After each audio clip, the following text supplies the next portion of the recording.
పరిశుద్ధ గ్రంథమైన బైబిల్ నుంచి కొన్ని లేఖన భాగాలు మనం ధ్యానం చేసుకుని వాక్య వెలుగులో ప్రభువుని మనము ఆరాధిద్దామండి. కొరింథీయులకు రాసిన రెండో పత్రిక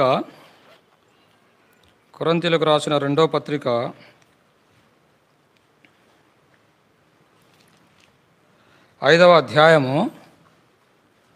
కొరింథీయులకు రాసిన రెండో పత్రిక 5వ అధ్యాయము 17వ వచనం అందరం కూడా మనము కలిసి చదువుకుందాం. కొరింథీయులకు రాసిన రెండో పత్రిక 5వ అధ్యాయము 17వ వచనం మనం అందరం కూడా కలిసి చదువుకుందాం. కాగా ఎవడైనను క్రీస్తునందున్న ఎడల వాడు నూతన సృష్టి, పాతవి గతించెను, ఇదిగో క్రొత్తవాయెను. రెండో భాగంగా 98వ కీర్తన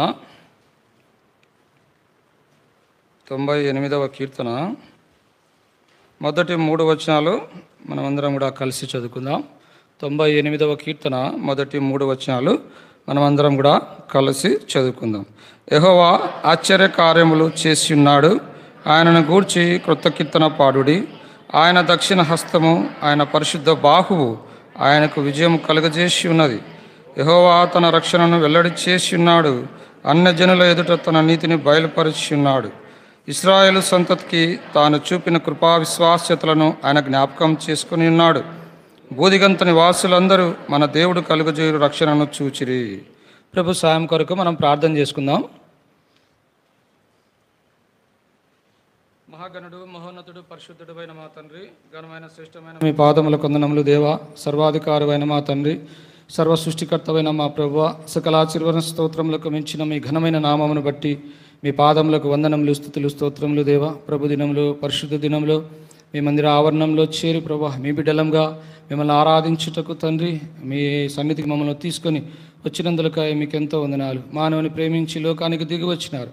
సిలువలో మీరు మరణించి తిరిగి లేచుట ద్వారా మానవ కోటికి పాప క్షమాపణ విడుదల కలుగజేసిన దేవా మీకు వందనాలు. అట్లా ఉదయకాల సమయంలో మీ వాక్యం వినాలని, మీ వాక్య వెలుగులో ఆరాధించాలని మేము మీ సన్నిధికి వచ్చినాం. తండ్రి మీరు మాతో మాట్లాడండి ప్రభా, మా హృదయాలను ఖాళీ చేయండి. యథార్థంగాను, ఆత్మతోనూ, సత్యంతోనూ ప్రభువుని ఆరాధించుటకు తండ్రి ఆత్మను సిద్ధపరచమని ప్రార్థన చేస్తున్నాం. చేరి వచ్చిన ప్రతి బిడ్డను కూడా మీరు దర్శించండి. ప్రతి ఒక్కరితో కూడా మీరు మాట్లాడండి. అయోగ్యుడను, అపాత్రుడను, చేరి వచ్చిన అందరికంటే నేను ఎంతో తక్కువ వాడను ప్రభా. మీ ఆత్మచేత నన్ను అభిషేకించండి. ఆత్మలో స్వాతంత్రం కలిగి మీ వాక్యాన్ని మీ ప్రజలకు అందించుటకు తండ్రి సహాయం దయచేయండి. మీ శిలువ చాటున నన్ను మరుగుపరచండి. అలాగే ప్రభా శత్రు కార్యాలను కూడా లయపరచండి. ఇది నాన్న ప్రభా సార్వత్రిక సంఘంలో మీ దాసులందరూ కూడా ప్రభా మీ ప్రజల ఎదుట నిలబడబోతుండగా వారందరినీ కూడా మీ కృపలో జ్ఞాపకం చేసుకునండి. అట్లా ఇది నా నీ పరిచర్యకు మీరే ఆది అంతమంది అధ్యక్షత వహించవలసిందిగా ప్రార్థిస్తుంటున్నాం. అట్లా ప్రభా శత్రు కార్యాలను కూడా లయపరచండి. మీకే మహిమ ఘనత ప్రభావంలో ఆరోపిస్తూ యేసుక్రీస్తు పరిశుద్ధ నామములో స్తుతించి ప్రార్థించి అడిగి వేడుకుంటున్నాం మా తండ్రి, ఆమేన్. ఈ యొక్క ప్రభు దినంలో, పరిశుద్ధ దినంలో ప్రభు ప్రజలైనటువంటి మనము దేవుని సన్నిధికి వచ్చి ప్రభు సన్నిధిలో ఆరాధించడం అనేటటువంటిది ప్రభు ప్రజలైన మనకు దేవుడిచ్చినటువంటి గొప్ప ధన్యత. ఇది గొప్ప భాగ్యము. ఇది మన బాధ్యత. చూడండి, 2020 సంవత్సరము 10 మాసములు కూడా దేవుడు తన అద్భుతమైన కృప ద్వారా మనల్ని కాపాడి 11వ మాసం మొదటి ప్రభు దినాన ఆయన సన్నిధికి మనల్ని తీసుకొని వచ్చినందులకు ప్రభుకు మనము వందనాలు, స్తుతులు, స్తోత్రములు చెల్లించాలి. ఇక్కడ మనము 2 కొరింథీయులకు రాసిన పత్రిక 5వ అధ్యాయం 17వ వచనంలో మనం ఇంతవరకు చదువుతూ వచ్చినాం కదా. కాగా ఎవడైనను క్రీస్తునందున్న ఎడల వాడు నూతన సృష్టి, పాతవి గతించెను, ఇదిగో క్రొత్తవాయెను అని మనం ఇక్కడ చూస్తూ ఉన్నాం. మన ప్రభు మనల్ని ఎంతగానో ప్రేమించిన వాడై మనల్ని పాపం నుంచి విడిపించడానికి ఆయన రక్షకుడిగా ఈ లోకానికి దిగి వచ్చినాడు. మానవులందరి పాపాల కొరకు యేసు ప్రభుల వారి శిలువలో మరణించి తిరిగి లేచినాడు కదా. ఒకానొక దినాన ఈ సువార్తను మనం విన్నాం. యేసు ప్రభువును మన హృదయంలో చేర్చుకున్నాం. మనం పాప క్షమాపణ, పాపం నుంచి విడుదల మనం పొందినాం. అంతేకాకుండా మనము నూతన సృష్టిగా మనము చేయబడినటువంటి వారంగా ఉన్నాం. నూతనమైనటువంటి మనస్సు దేవుడు మనకిచ్చినాడు. మనలో ఉన్నటువంటి రాతి గుండెను తీసివేసి మాంసపు గుండెను దేవుడు ఇస్తా వచ్చినాడు. అంతేకాదు, మనకు నూతనమైనటువంటి జీవితాన్ని దేవుడు కలుగజేస్తూ వచ్చినాడు. నూతనమైనటువంటి బలాన్ని దేవుడు మనకిచ్చినటువంటి వాడుగా ఉన్నాడు. నూతనమైనటువంటి జనాంగంగా మనల్ని చేసినాడు. కనుక ఇప్పుడు మనం ఎట్లా ఉన్నామంట? నూతనమైనటువంటి సృష్టి. పాతవి గతించిపోయినాయి, సమస్తమును కూడా దేవుడు క్రొత్తవిగా చేసి ఉన్నాడు. కనుక ఎవరి హృదయాల్లో అయితే ప్రభు కార్యం చేసినాడో, ఎవరైతే నూతన వ్యక్తులుగా తీర్చబడినారో, ఎవరైతే నూతనమైనటువంటి జీవితం ప్రభు ద్వారా పొందినారో, ఎవరైతే ప్రభు సంఘంలో సమాజంలో చేర్చబడినారో వారు ఈ ఉదయకాల సమయంలో ప్రభువును ఆరాధించేవారుగా ఉంటారు. ఈ ఆరాధన కూడా ఎలాగుండాలని ఈ కీర్తనాకారుడు మనతో మాట్లాడుతూ ఉన్నాడంటే, రండి కీర్తనలు 98వ అధ్యాయము 1వ వచనంలో మనం చూస్తే, యెహోవా ఆశ్చర్య కార్యములు చేసి ఉన్నాడు, ఆయనను గూర్చి కొత్త కీర్తన పాడుడి. చాలు. ఇక్కడ కీర్తనాకారుడు ఈ పరిశుద్ధ దినంలో, ఈ ప్రభు దినంలో పరిశుద్ధాత్మ దేవుని ద్వారా మనతో మాట్లాడే విషయం ఏంటంటే, ఆయనను గూర్చి కొత్త కీర్తన మనం పాడాల. కొత్త కీర్తన మనం పాడేవారంగా మనం ఉండాలి. ఇక్కడ కీర్తనాకారుడు క్రొత్త కీర్తన ఎందుకు పాడుతూ ఉన్నాడంట?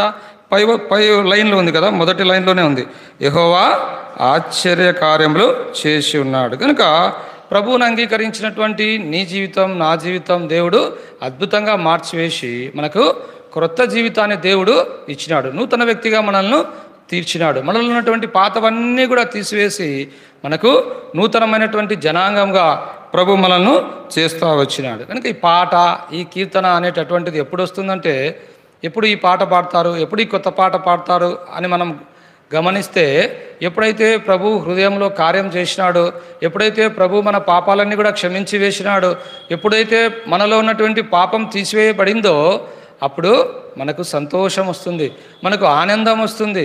అప్పుడు మన హృదయంలో నుంచి పాట వచ్చేదిగా ఉంది. అయితే ఇక్కడ కీర్తనాకారుడు కొత్త కీర్తన ఎందుకు పాడుతూ ఉన్నాడు? ఆయన యెహోవా ఆశ్చర్య కార్యములు చేసి ఉన్నాడు. ఇది మొదటిగా యెహోవా ఆశ్చర్య కార్యములు చేసి ఉన్నాడని తాను క్రొత్త కీర్తన పాడుతూ ఉన్నాడు. రెండవదిగా ఆయన దక్షిణ హస్తము, ఆయన పరిశుద్ధ బాహువు ఆయనకు విజయం కలుగజేస్తూ ఉంది. దేవుని ద్వారా విజయం పొంది తాను ప్రభువుకు క్రొత్త కీర్తన తాను పాడుతూ ఉన్నాడు. రెండవ వచనంలో కూడా చూస్తే ఆయన రక్షణను బట్టి కీర్తనాకారుడు క్రొత్త కీర్తన పాడుతూ ఉన్నాడు. ఇంకా మనము కింది లైన్లో చూస్తే ఆయన నీతిని బట్టి ఈ కీర్తనాకారుడు కొత్త కీర్తన పాడుతూ ఉన్నాడు. మూడవ వచనంలో చూస్తే ఇశ్రాయేలు సంతతికి తాను చూపిన కృపా విశ్వాస్యతలను జ్ఞాపకం చేసుకుని ఉన్నాడు. ఆయన చూపినటువంటి కృపా విశ్వాస్యతలను బట్టి ఈ కీర్తనాకారుడు ప్రభువుకు కొత్త కీర్తన పాడుతూ ఉన్నారు. కనుక ఈ ఉదయకాల సమయంలో మన జీవితం కూడా దేవుడు మార్చివేసినాడు, మనలో ఉన్నటువంటి పాప స్వభావాన్ని తీసివేసినాడు. కనుక మనం ఏం చేయాలా? క్రొత్త కీర్తన మన ప్రభువుకు క్రొత్త కీర్తన మనం పాడేవారంగా ఉండాలా. కొత్తదైనటువంటి ఆరాధన మనకు పాడేవారంగా ఉండాలా. విలాపవాక్యంలో వ్రాయబడింది కదా, దినదినము అనుదినము ఆయనకు మన మీద వాత్సల్యత నూతనముగా పుడతా ఉంది. కనుక మనము నిర్మూలము కాకున్నటువంటి వారం. ప్రభువుకు మనము దినదినము మనల్ని నూతన పరుస్తూ ఉన్నాడు, మనల్ని కొత్తగా చేస్తూ ఉన్నాడు. కనుక ఈ యొక్క ప్రభు దినంలో, ఈ పరిశుద్ధ దినంలో ఆరాధన క్రొత్తదిగా ఉండాలా, ప్రభువుకి ఇంపైనదిగా ఉండాలా. ఆరాధన అంటే ఏదో వచ్చి 4 మాటలు పలికిపోవడం కాదు. కానీ ఈ ఆరాధన ప్రభువుకి ఇస్తూ ఉన్నామా, వేరే వారికి ఇస్తూ ఉన్నామా?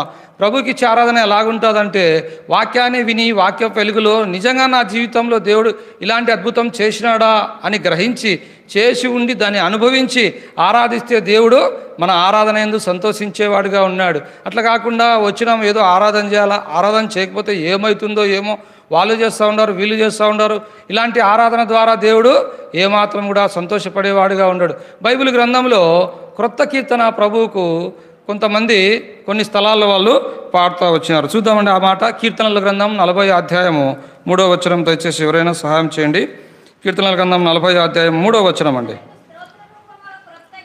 తనకు స్తోత్ర రూపమగు క్రొత్త గీతమును మన దేవుడు నా నోట ఉంచాడు. ఇక్కడ దావీదు రాజు కొత్త పాట పాడుతూ ఉన్నాడు. తనకు స్తోత్ర రూపమగు కొత్త గీతము దేవుడు నా నోట ఉంచాడు. ఎందుకు ఉంచినాడండి? ఎందుకు వచ్చింది ఈ పాట? పై వచనం చదవండి. 40వ అధ్యాయము 2వ వచనం చదవండి. నాశనకరమైన గుంటలో నుండి, జిగటగల దొంగ ఊబిలో నుండి ఆయన నన్ను పైకెత్తెను, నా పాదములు బండ మీద నిలిపి నా అడుగులు స్థిరపరిచినాడు. ఎందుకు ఈ కీర్తనకారుడు కొత్త కీర్తన పాడుతూ ఉన్నాడండి? ఎందుకు? నాశనకరమైనటువంటి గుంట, ఈ లోకమంతా కూడా ఎలాంటిదంట? నాశనకరమైనటువంటి గుంట. ఇంకా ఏముందంట? జిగటగల దొంగ ఊబి సైతాన్ యొక్క ఊబిలో మనము కూరుకుపోయినటువంటి వారంగా ఉన్నాం. నాశనకరమైనటువంటి గుంటలో ఉన్నాం, జిగటగల దొంగ ఊబిలో ఉన్నాం. అయితే ఆయన మనల్ని ఏం చేసినాడు? పైకెత్తినాడు. పైకెత్తి ఆపేసినాడా? ఇంకా ఏం చేసినాడు? నా పాదములు బండ మీద నిలిపి నా అడుగులు స్థిరపరిచినాడు. పాదములు బండ మీద నిలిపి అడుగులు స్థిరపరిచినాడు గనుక నేను ఏం చేస్తా ఉన్నా? నేను తనకు స్తోత్ర రూపమదు కొత్త గీతము నా నోట ఉంచిన. కనుక ఈ ఉదయకాల సమయంలో ఈ యొక్క దుష్టలోకం, ఈ యొక్క పాపలోకం నుండి ప్రభు నిన్ను రక్షించినాడు. ఈ నాశనకరమైనటువంటి గుంట నుండి దేవుడు నిన్ను విడిపించినాడు. సైతాను ఊబిలో నుండి దేవుడు నిన్ను విడిపించినాడు. ఆయన నిన్ను లేవనెత్తినాడు, నీ పాదములు బండ మీద నిలిపినాడు, నీ అడుగులు స్థిరపరిచినాడు. కనుక ఈ ఉదయకాల సమయంలో నేను ఏం చేయాలా? ప్రభువుకు మనం ఏం చేయాలంట? కొత్త కీర్తన పాడాలా. ఇక్కడ కీర్తనకారుడు పాడుతూ ఉన్నాడు. 98వ అధ్యాయం 1వ వచనంలో పాడుతూ ఉన్నాడు కదా. ఎందుకు పాడుతూ ఉన్నాడు? ఆయన యొక్క ఆశ్చర్య కార్యాలను బట్టి. కనుక నేను ఆ జీవితంలో ప్రభు ఎన్ని గొప్ప అద్భుతాలు, ఎన్ని గొప్ప ఆశ్చర్య కార్యాలు ప్రభు చేసి ఉన్నాడు. లెక్కలేనన్ని అద్భుతాలు, లెక్కలేనన్ని ఆశ్చర్య కార్యాలు ప్రభు చేస్తూ వచ్చినాడు. ఇంకా ముందు పోదాం. కీర్తనలు 149వ అధ్యాయము, కీర్తనలు 149వ అధ్యాయం 1వ వచనం ఎవరైనా చదవండి. యెహోవాను స్తుతించుడి, యెహోవాకు కృతకీర్తన పాడుడి, భక్తులు కొడుకును సమాజములో ఆయనకు స్తోత్ర గీతము పాడుడి. భక్తులు కొడుకును సమాజములో తనను చేర్చినందుకు ఈ కీర్తనకారుడు ప్రభువుకు క్రొత్త కీర్తన పాడుతూ ఉన్నాడు. దేవుడు మన పాపాలు క్షమించినాడు. అంతేకాకుండా పరిశుద్ధుల సంఘములో, జ్యేష్ఠుల సహవాసములో ఆయన మనల్ని చేర్చి ఈ విధంగా ప్రభువును ఆరాధించుటకు దేవుడు మనకు అద్భుతమైన కృప ఇచ్చినందుకు మనం కూడా ఏం చేయాలా? ప్రభువుకు మనము కొత్త కీర్తన పాడేవారంగా ఉండాలా. యెషయా గ్రంథం 42వ అధ్యాయము, యెషయా గ్రంథం 42వ అధ్యాయము 10వ వచనం ఎవరైనా చదవండి.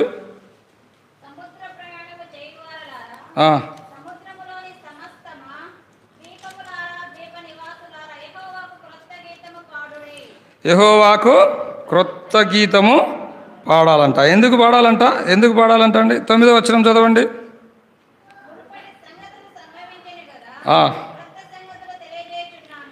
ఇక్కడ ఈ యొక్క ప్రవక్త కొత్త కీర్తన పాడుతూ ఉన్నాడు. ఎందుకు కొత్త కీర్తన పాడుతూ ఉన్నాడంటే తన జీవితంలో దేవుని ద్వారా కృత సంగతులు తాను పొందుతూ వచ్చినాడు కనుక దేవునికి కృత కీర్తన పాడుతూ ఉన్నాడు. కనుక ఈ ఉదయకాల సమయంలో ప్రభు రక్తం ద్వారా కొనబడినటువంటి నీవు, ప్రభు ప్రేమను పొందినటువంటి నీవు ప్రభువును సరైన విధానంలో ఆరాధన చేస్తూ ఉన్నామా? సరైన విధానంలో ప్రభువుకు మనం స్తుతులు చెల్లిస్తూ ఉన్నామా?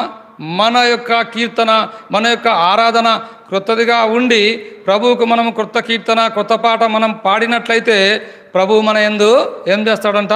ఆ మాట చదువుదామండి. జఫన్యా 3వ అధ్యాయము, జఫన్యా 3వ అధ్యాయము 774వ పేజీ, జఫన్యా 3వ అధ్యాయము 17వ వచనం. నీ దేవుడైన యెహోవా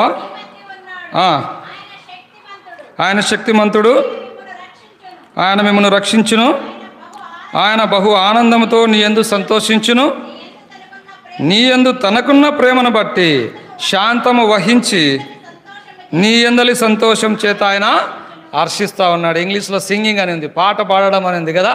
ప్రభు మన యొక్క పాట విని ఆయన కూడా మన యందు పాట పాడేవాడుగా ఉన్నాడు. ఎంత అద్భుతమైనటువంటి దేవుడు, ఎంత కృప కలిగినటువంటి దేవుడు.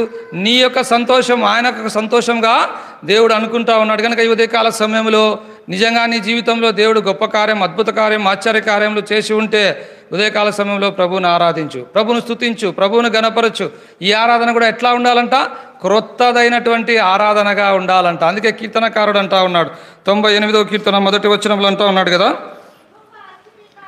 యెహోవా ఆశ్చర్య కార్యములు చేస్తున్నాడు. చాలండి.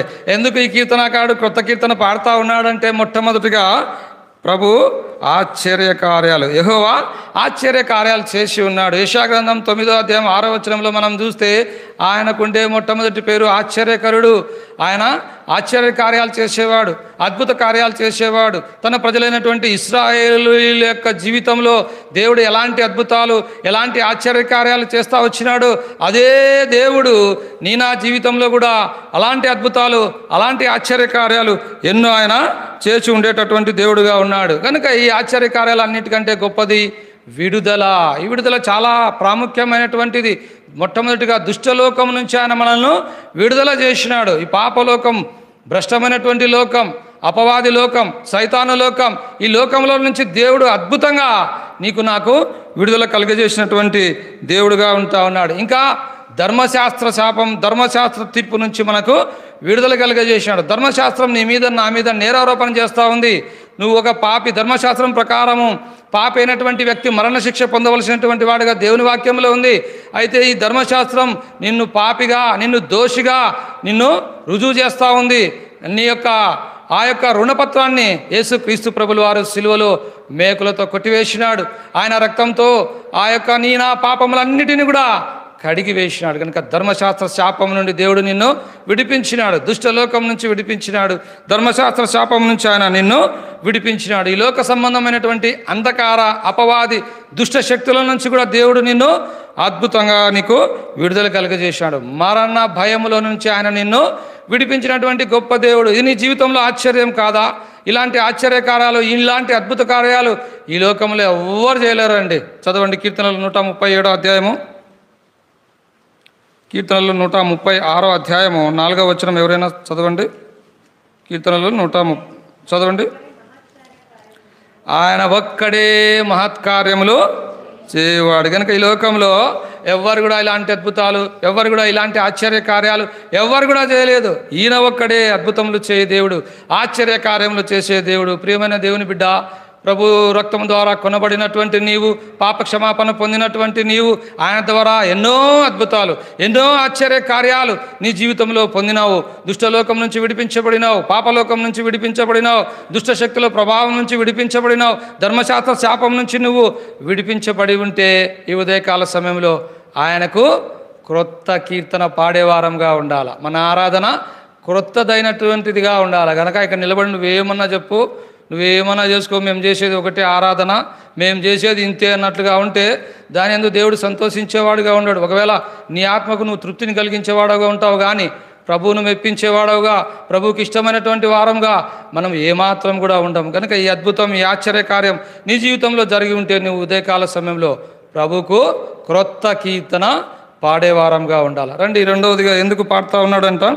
ఆయన దక్షిణ హస్తము, ఆయన బాహువు ఆయనకు విజయము కలుగజేసేదిగా ఉంది. ఆయన యొక్క దక్షిణ హస్తము, ఆయన యొక్క బాహువు, ఇవి దేన్ని గుర్తు చేస్తూ ఉందంటే ఆయన యొక్క బలాన్ని గుర్తు చేసేవిగా ఉంది. కనుక ఈ దుష్టలోకంలో, ఈ భయంకరమైనటువంటి పాపలోకంలో ఆయన హస్తం ద్వారా నీవు నేను ఏం చేయబడతా ఉన్నాం? కాపాడబడతా ఉన్నాం. చుట్టూ అనానుకూలమైన పరిస్థితులు, భయంకరమైనటువంటి పరిస్థితులు, భయంకరమైనటువంటి రోగము, భయంకరమైనటువంటి పరిస్థితులు, వీటన్నిటిలో నుంచి, ఈ భయంకరమైన తెగుళ్ళన్నిటిలో నుంచి ఆయన బాహువు, ఆయన దక్షిణ హస్తము నిన్ను నన్ను ఆదుకునేదిగా ఉంది. కనుక ఈ యొక్క దక్షిణ హస్తం ద్వారా దేవుడు నిన్ను నన్ను కాపాడేవాడుగా ఉన్నాడు. ఈ హస్తమే నిన్ను నన్ను నిర్మించినటువంటిదిగా ఉంది. కనుక దేవుడు సమస్త సృష్టిని ఎట్లా సృష్టించినాడు? తన నోటి మాట చేత సృష్టిని సృష్టించినాడు. అయితే నిన్ను నన్ను దేవుడు ఎట్లా కలుగజేసినాడు? తన చేతులతో, తన స్వహస్తాలతో మానవుణ్ణి దేవుడు నిర్మించినట్లు దేవుని వాక్యంలో వ్రాయబడింది. కనుక ఆయన హస్తం ద్వారా దేవుడు నిన్ను నిర్మింపజేసినటువంటి వాడుగా ఉన్నాడు. ఈ హస్తం ద్వారానే దేవుడు నిన్ను ఆశీర్వదించేవాడుగానే ఉన్నాడు. ఈ హస్తం ద్వారానే నీకు పాపము నుంచి విడుదల, విమోచన, పాపక్షమాపణ కలిగింది. కనుక బైబిల్ గ్రంథంలో ఇశ్రాయేలు ప్రజలను మనం చూసినట్లయితే, ఇశ్రాయేలు ప్రజలు ఆయన యొక్క బలాన్ని గూర్చి పాట పాడుతూ ఉన్నారంట. ఆ మాట చూద్దామండి. నిర్గమాకాండం 15వ అధ్యాయం 2వ వచనం చదవండి. నిర్గమాకాండం 15వ అధ్యాయం 2వ వచనం. యెహోవాయే నా బలము, నా గానము, ఆయన నాకు రక్షణ, ఆయన నా దేవుడు, ఆయనను వర్ణించదను, ఆయన నా పితరుల దేవుడు, ఆయన మహిమను స్తుతించదను. ఎంత గొప్పగా వాళ్ళు పాడుతూ ఉన్నారు. దేవుని యొక్క బలాన్ని గురించి వాళ్ళు గ్రహించినారు. సరే, వీళ్ళు ఎందుకు ఈ పాట పాడుతూ ఉన్నారు? ఎందుకు ఈ పాట పాడుతూ ఉన్నారు? 6వ వచనం చదవండి. యెహోవా నీ దక్షిణ హస్తము బలమంది అతిశయించును, యెహోవా నీ దక్షిణ హస్తము శత్రువుని చితకద్రొక్కింది. అందుకే వాళ్ళు దేవుని యొక్క బలాన్ని గురించి అద్భుతమైనటువంటి పాట వాళ్ళు పాడుతూ ఉన్నారు. ఎందుకు? ఐగుప్తీయులు వెనక తరుముతా ఉన్నారు, ముందు సముద్రం ఎదురొచ్చింది. అయితే దేవుడు అద్భుతంగా ఏం చేసినాడు? ఐగుప్తీయుల రథాలన్నిటిని కూడా దేవుడు సముద్ర గర్భంలో ముంచి వేసినాడు. ఆ శత్రువులు వాళ్ళు జీవితకాలంలో ఎప్పుడు కూడా చూడకోకుండా చేసినాడు కదా. ఎంత గొప్ప దేవుడు ఈ దేవుడు. అందుకే వాళ్ళు పాట పాడుతూ ఉన్నారు. ఏమని పాడుతూ ఉన్నారు? 11 చదవండి. యెహోవా వేల్పులలో నీ వంటి వాడెవడు? పరిశుద్ధతను బట్టి నీవు మహనీయుడవు, స్తుతికీర్తనలను బట్టి నీవు పూజ్యుడవు, అద్భుతములు చేయువాడవు, నీ వంటి వాడెవడు? ప్రేమైన సహోదరి సహోదరుడా, దేవుడు మన పాపాలు క్షమించడమే కాకుండా మన శత్రువులను పాదముల కింద ఆయన అనగదొరికినాడు. ఆయన హస్తం చేత మనకు విజయం, ఆయన దక్షిణ హస్తం చేత మనకు దేవుడు విజయం ఇచ్చేవాడుగా ఉన్నాడు. రండి, కీర్తనల గ్రంథం 16వ అధ్యాయము 11వ వచనం దయచేసి చదవండి. కీర్తనలు 16వ అధ్యాయము 11వ వచనం దయచేసి చదవండి. జీవమార్గములు నీవు నాకు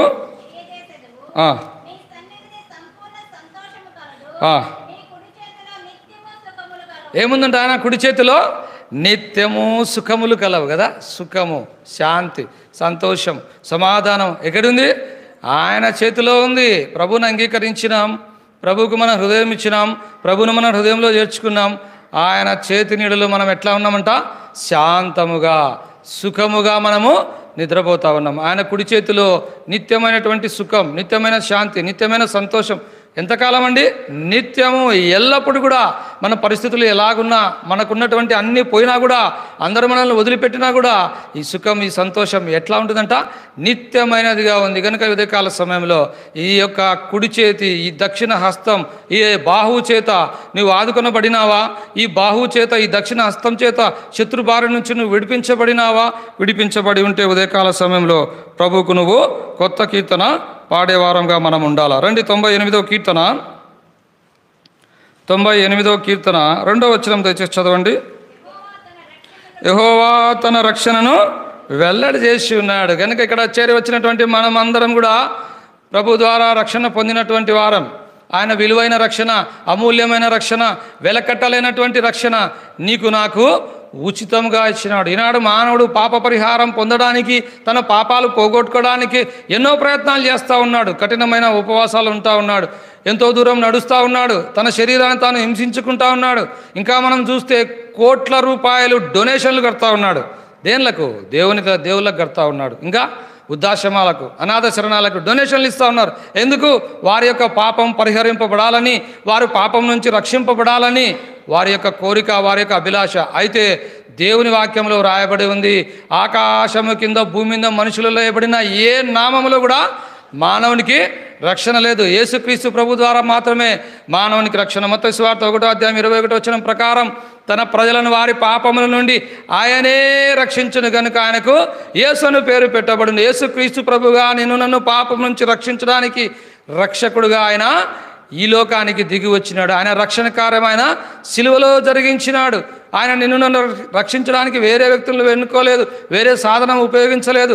తానే స్వయంగా ఈ లోకానికి దిగి వచ్చి నీ నా పాపంలో కొరకు ఆయన సిలువలో మరణించి తిరిగి లేచట ద్వారా నీకు నాకు విడుదల, విమోచన, పాపక్షమాపణ కలుగజేసినాడు. హెబ్రీయులకు రాసిన పత్రిక దయచేసి చదవండి. హెబ్రీయులకు రాసిన పత్రిక 3వ అధ్యాయం 18వ వచనం ఎవరైనా చదవండి.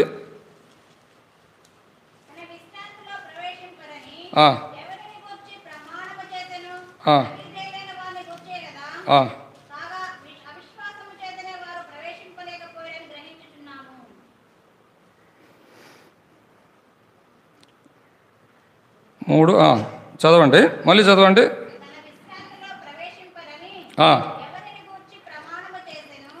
అవిధేయులైన వారిని గూర్చియే కదా, అవిశ్వాసం చేతనే వారు ప్రవేశింపలేకపోయిరని గ్రహించుచున్నాము. కనుక మనలో ఉన్నటువంటి అవిశ్వాసాన్ని దేవుడు తీసివేసినటువంటి వాడుగా ఉన్నాడు. మనకు విశ్రాంతిలో మనల్ని ప్రవేశింపజేసేటటువంటి దేవుడుగా ఉంటా ఉన్నాడు. ఆయన ద్వారానే మనకు రక్షణ, ఆయన ద్వారానే మనకు పాపం నుంచి విడుదల మనం పొందే వారంగా ఉంటాం. ఇంకా మనం ముందుకు పోయినట్లయితే హెబ్రీయులకు రాసిన పత్రిక 2వ అధ్యాయం 3వ వచనంలో మనం చూసినట్లయితే ఇంత గొప్ప రక్షణ, ఎంతో గొప్ప రక్షణ, గ్రేట్ సాల్వేషన్, ఎంతో గొప్ప రక్షణ, వెలకట్టలేనటువంటి రక్షణ.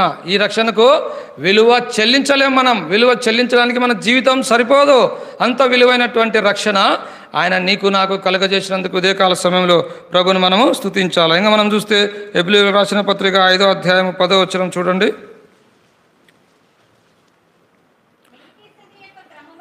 మెల్కీసెదెకు యొక్క క్రమంలో చేరిన ప్రధాన యాజకుడని దేవుని చేత పిలువబడి తనకు విధేయులైన వారికి అందరికీ నిత్య రక్షణకు కారకుడైనాడు. ఈ రక్షణ నిన్ను నిత్యత్వంలోకి తీసుకొని పోయేదిగా ఉంది.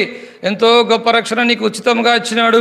ఈ నిత్యమైనటువంటి రక్షణ నీకు ఉచితంగా ఇచ్చినాడు. ప్రియమైన సహోదరి సహోదరుడా, చేరి వచ్చిన మనము ప్రభు ద్వారా రక్షణ పొందినాం. ప్రభు ద్వారా పాపం నుంచి విడిపించబడినాం. ప్రభు ద్వారా ఎన్నో అద్భుతాలు, ఎన్నో ఆశ్చర్యకార్యాలు చూస్తూ వచ్చినాం.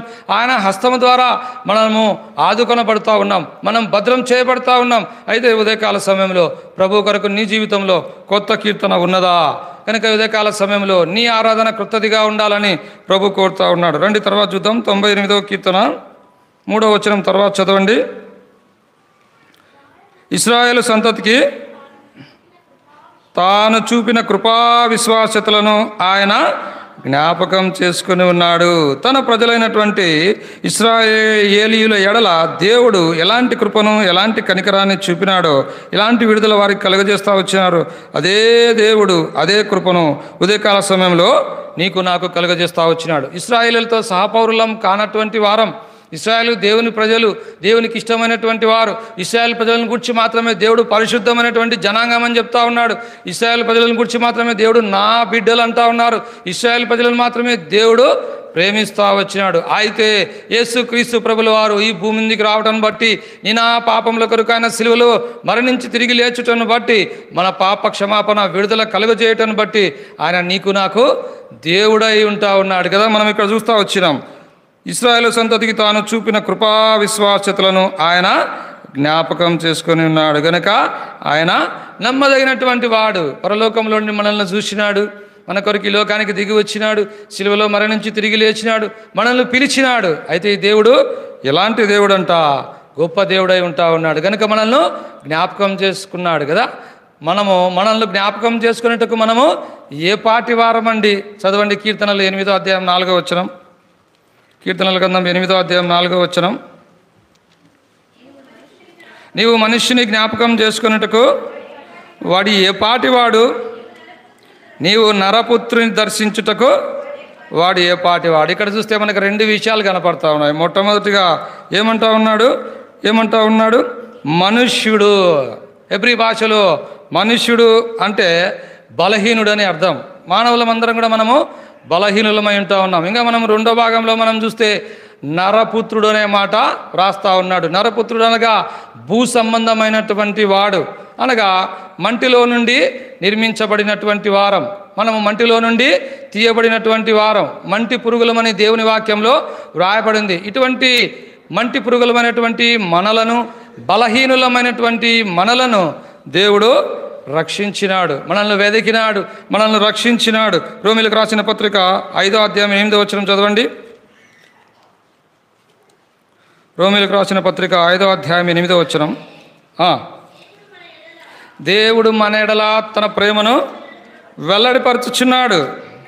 అది ఎట్లనగా, మనం ఇంకను పాపులమై ఉండగా క్రీస్తు మన పాపముల నిమిత్తము చనిపోయాను. ఇక్కడ మనం చూస్తే మనం ఇంకను పాపులమై ఉండగా, మనం ఇంకను శత్రువులమై ఉండగా, మనం ఇంకను బలహీనులమై ఉండగా క్రీస్తు మన పాపముల నిమిత్తము మృతి పొందెను, సమాధి చేయబడెను, లేఖనముల ప్రకారము 3వ దినమున తిరిగి లేచి ఉన్నాడు. ఎంత అద్భుతమైనటువంటి దృశ్యం ఇది! ఎంత అద్భుతమైనటువంటి విషయం అది! ఆనాడు అబ్రహామును దేవుడు జ్ఞాపకం చేసుకున్నాడు.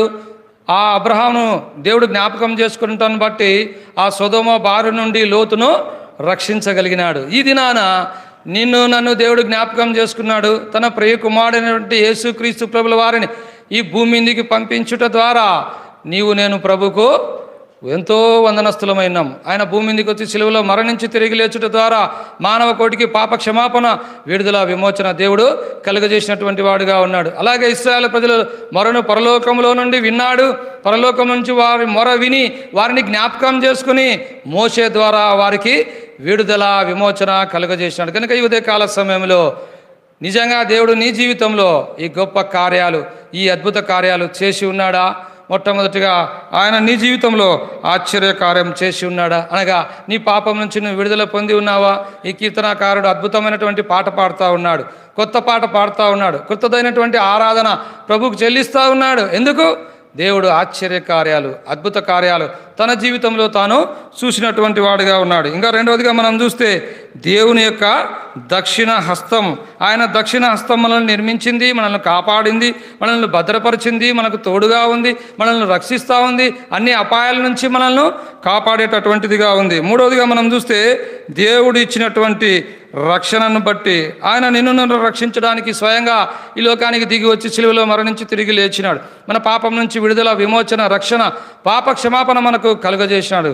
అందుకే కీర్తనకారుడు తన రక్షణను బట్టి దేవునికి కొత్త కీర్తన తాను పాడేవాడుగా ఉన్నాడు. నాలుగవదిగా ఆయన చూపినటువంటి కృపా విశ్వాసతలను బట్టి, ఆయన తనను జ్ఞాపకం చేసుకుంటాను బట్టి ఈ కీర్తనకారుడు కొత్త కీర్తన ప్రభు కొరకు పాడేవాడుగా ఉన్నాడు. కనుక ఈ ఉదయకాల సమయంలో నీ జీవితం, నా జీవితంలో కూడా మన ఆరాధన ఎలాగుండాలంట?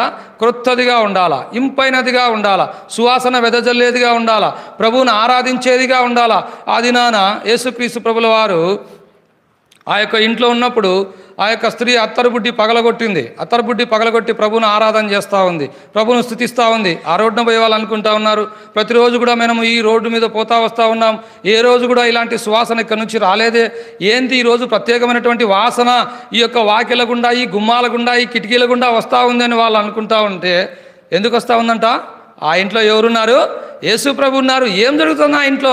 యేసు ప్రభుకు ఆరాధన జరుగుతూ ఉంది. అలాగే ఈ ఉదయకాల సమయంలో నీ నా ఆరాధన ఈ యొక్క కిటికీలు దాటి, ఈ కప్పు దాటి పరలోకం చేరేదిగా ఉండాలా. కొత్తదైనటువంటి ఆరాధన ప్రభుకు మనము చెల్లించే వారంగా ఉండాలా. అలాగ ప్రభు మనకు సహాయం చేయనుగాక. దేవుడి కొన్ని మాటలు దీవించునుగాక.